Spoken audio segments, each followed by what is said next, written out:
Aktivitas mantan Presiden Joko Widodo akhir-akhir ini banyak mendapatkan perhatian dari netizen. Masih blusukan. Cek proyek. Touring dengan Legend Riders dengan menggunakan motor dengan tulisan RI1 sampai open house. Bagi para penggemarnya, mereka mengklaim bahwa kegiatan ini membuktikan bahwa Joko Widodo adalah mantan presiden yang sangat dicintai rakyatnya. Namun tidak sedikit pula yang bersikap skeptis. Memandang bahwa aktivitas Jokowi tak lebih dari ketakutan yang berlebihan tidak dianggap dan tidak dihargai lagi setelah tidak berkuasa atau yang lazim disebut post-power syndrome. Perilaku seperti ini lazim dialami oleh seseorang yang baru berhenti atau diberhentikan dari jabatannya yang sebelumnya menempati jabatan yang sangat berpengaruh. Namun jika kita melihat dinamika politik akhir-akhir ini, aktivitas presiden baru, Presiden Prabowo Subianto yang terkesan mengusik beberapa kebijakan Joko Widodo, nampaknya sikap berlebihan Joko Widodo bukan hanya sekedar kepanikan karena takut dijauhi atau post-power syndrome. Terlebih lagi, cuitan Agus Harimurti Yudhoyono dalam kasus kepemilikan sertifikat laut yang terkesan lempar tanggung jawab, semakin menambah kepanikan Joko Widodo. Harap diingat, Joko Widodo mempunyai setidaknya 2 dosa besar kepada keluarga mantan Presiden ke-6, Susilo Bambang Yudhoyono yang akan terus membayangi hidupnya. Dosa pertama adalah membiarkan Gedung Pusat Pendidikan Pelatihan dan Sekolah Olahraga Nasional di Bukit Hambalang terlantar. Aksi Jokowi dengan tidak meneruskan pembangunan proyek Hambalang telah menorehkan luka yang mendalam bagi Demokrat dan keluarga besar SBY. Bagaimanapun dengan sengaja menelantarkan proyek Hambalang, Jokowi seakan ingin membuat sebuah monumen abadi untuk selalu mengenang kegagalan SBY dan partainya Partai Demokrat. Dan nampaknya aksi itu pun sukses membawa kehancuran bagi Partai Demokrat. Jika pada pemilu tahun 2009 ketika SBY masih berkuasa, perolehan suara Partai Demokrat sampai 20,85% dan menjadi partai pemenang kala itu, pada tahun 2014 turun menjadi hanya 10%, dan terjun bebas di tahun 2019 menjadi tinggal 7%. Dosa Jokowi yang kedua kepada Partai Demokrat dan keluarga SBY adalah tidak mampu menghalangi Kepala Staf Kepresidenan Muldoko dalam usahanya untuk merebut kekuasaan dari tangan AHY.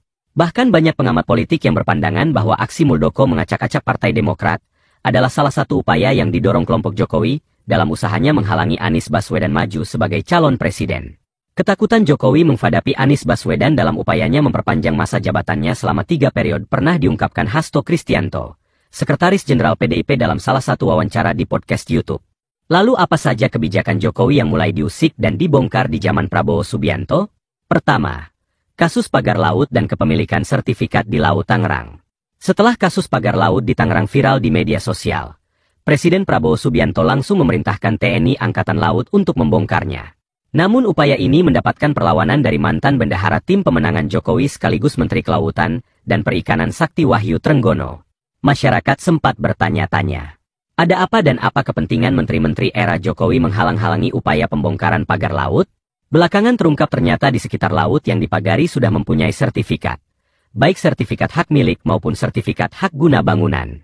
Hal yang mengejutkan adalah bahwa sertifikat yang melanggar konstitusi karena dibuat di area yang dilarang menurut undang-undang ini, diterbitkan di era kepemimpinan Joko Widodo yaitu tahun 2023. Salah satu perusahaan yang memiliki jumlah sertifikat terbanyak adalah anak perusahaan Agung Sedayu Group, milik Aguan. Dan Aguan adalah salah satu investor utama di proyek ambisius Joko Widodo, Ibu Kota Negara atau IKN. Publik pun bertanya-tanya, apakah kepemilikan sertifikat di laut ini ada hubungannya dengan kehadiran para konglomerat seperti Aguan di menjadi penyelamat Jokowi di IKN?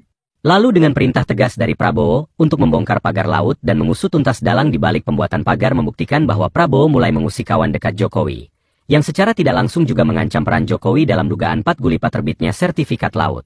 Bukan hanya di Tangerang tetapi juga di berbagai wilayah laut lainnya di seluruh Indonesia. Yang kedua dan mungkin ini yang paling menyakitkan adalah perintah Prabowo untuk mengevaluasi semua proyek strategis nasional atau PSN yang pernah dicanangkan oleh Joko Widodo. Yang menyakitkan bagi Jokowi adalah pernyataan ini disampaikan oleh Agus Harimurti Yudhoyono, anak dari mantan Presiden ke-6, SBY, yang pernah dipermalukan Jokowi dalam kasus Hambalang dan upaya kudeta Partai Demokrat. Walau belum disebutkan proyek apa saja yang akan dievaluasi, namun salah satu yang sudah nyata di depan mata adalah pemangkasan anggaran kelanjutan pembangunan IKN sampai 75%. Anggaran kelanjutan pembangunan IKN tahun 2025 yang awalnya disetujui di DPR sebesar 6,39 triliun, dipangkas sebesar 4,8 triliun menjadi tinggal 1,59 triliun. Dampaknya, rencana pemindahan ASN yang akan dilaksanakan bertahap dimulai Februari 2025 pun ditunda untuk batas waktu yang tidak ditentukan. Bukan hanya batalnya pemindahan ASN, Beberapa pengamat kemudian berpendapat bahwa nampaknya karma Hambalang sudah di depan mata. Jokowi yang sengaja menelantarkan dan menciptakan proyek Hambalang jadi rumah hantu untuk memperolok-olok SBY dan partainya Partai Demokrat akan menuai karma. Rumah hantu kedua bakal tercipta di Penajam Pasar Utara, Kalimantan Timur. Terlebih lagi jika beberapa proyek strategi nasional seperti tambang yang melibatkan keluarga Jokowi ikut dievaluasi. Bukan tidak mungkin akan menutup pundi-pundi keluarga Jokowi. Keterlibatan menantu Jokowi, Bobi Nasution dan istrinya Kahiyang di tambang nikel Halmahera Timur, salah satu tambang dengan smelter yang di PSN-kan Jokowi, diungkapkan mantan Gubernur Maluku Utara, Abdul Ghani Kasuba di persidangan. Yang ketiga, Prabowo menemukan kejanggalan dalam struktur APBN yang disusun selama ini. Salah satu yang disebut langsung oleh Prabowo dalam pembukaan rapat paripurna kabinet adalah anggaran perjalanan dinas. Perjalanan dinas dikurangi.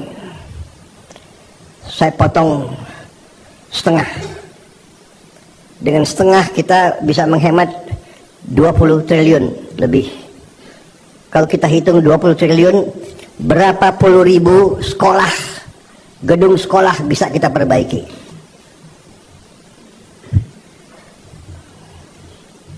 Jadi saya katakan benar-benar bahwa saya sangat serius dalam hal ini. Saya minta loyalitas semua menteri, semua kepala badan untuk patuh dalam hal ini. Jika Prabowo menyebut memotong setengah dan menghemat sampai 20 triliun, itu berarti bahwa anggaran perjalanan dinas di masa kepemimpinan Jokowi bisa sampai lebih dari 40 triliun lebih. Sangat mengerikan 20.000 miliar dihabiskan dalam setahun di era Jokowi, hanya untuk kegiatan jalan-jalan. Hashim Jojo Hadikusmo, adik dari Prabowo Subianto, bahkan bercerita bahwa bukan hanya anggaran perjalanan dinas yang janggal dalam penganggaran APBN selama ini.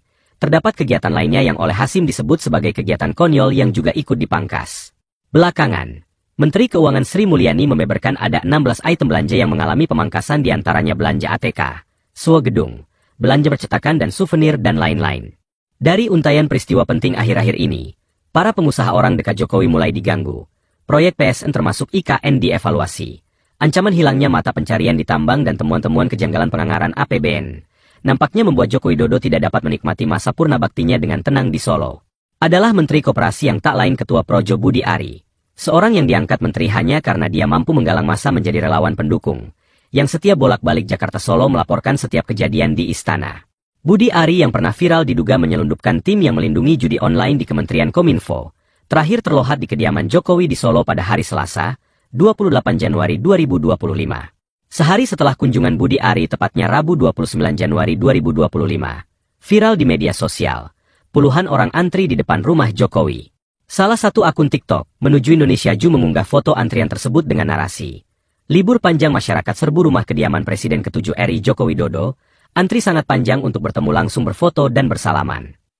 Belakangan, beredar berita di berbagai media sosial yang memberitakan bahwa kedatangan orang-orang ke rumah Jokowi dalam jumlah banyak tersebut memang sengaja dimobilisasi alias disetting. Merunut dari berbagai peristiwa tersebut, patut diduga bahwa eksistensi Jokowi di media sosial nampaknya bukan sekedar ketakutan ditinggal sendiri setelah purna bakti alias post-power syndrome. Jokowi ingin menunjukkan kepada Prabowo dan SBY bahwa powernya sebagai mantan presiden belum padam. Jokowi nampaknya ingin menciptakan kesan bahwa dirinya masih punya pendukung, dan karena itu tidak patut disepelekan. Jokowi seolah-olah ingin mengatakan bahwa jika dia ditinggalkan dan lebih-lebih jika boroknya sampai dibongkar, maka akan ada banyak rakyat di belakangnya yang mendukungnya. Aktivitas Jokowi yang tetap eksis menyapa rakyat adalah ibarat serangan TNI kepada Belanda dalam serangan umum 1 Maret 1949. Walau TNI tahu tidak mungkin menang melawan Belanda secara keseluruhan di berbagai wilayah Indonesia kala itu, namun serangan itu hanya ditujukan untuk menunjukkan kepada dunia bahwa Republik Indonesia dan TNI masih ada. Demikian juga Joko Widodo. Upaya berkeliling kota Solo menyapa rakyat, berfoto dan berselfie ria, memobilisasi para pendukungnya mendatangi rumahnya, nampaknya tidak lebih dari menarik perhatian Prabowo Subianto dan SBY untuk mengatakan bahwa Jokowi masih ada. Jangan coba-coba mengutak-atik program lanjutan Jokowi, karena Jokowi masih berharga di mata para pendukungnya. Sangat meresmen. Jokowi yang telah kehilangan hak sebagai kader partai setelah dipecat oleh Partai PDI Perjuangan, telah kehilangan pegangan dan alat perjuangan yang diharapkan mampu menutupi semua perilaku korup yang dia lakukan selama berkuasa. Dalam kasus pagar laut misalnya, 8 fraksi di DPR sepakat memaksa Menteri Kelautan dan Perikanan, Wahyu Sakti Trenggono, untuk mengungkap siapa dalang di balik pembuatan pagar laut. Tidak ada satu partai pun yang bersuara yang melindungi Menteri Kebanggaan Cul ini. Jika selama ini, PDI Perjuangan akan berusaha membela dan menutupi kekurangan Jokowi. Sekarang, pasca pengkhianatan Jokowi pada Megawati, PDI Perjuangan ikut-ikutan bersuara menyalahkan Jokowi dan menteri-menterinya. Nampaknya ambisi kekuasaan benar-benar telah membutakan akal sehat Jokowi. Jokowi lupa jejak masa lalunya meninggalkan Prabowo setelah Prabowo mengantarkan dia menjadi gubernur di Jakarta tahun 2012 dan membiarkan SBY dipermalukan dalam kasus proyek Hambalang. Semuanya akan berbalik dan tidak mungkin memaafkan dia dengan tulus. Sekarang tinggal menunggu nasib anak sulungnya Gibran Raka Buming Raka. Akankah bisa bertahan walau hanya sekedar diberi tugas bagi-bagi susu?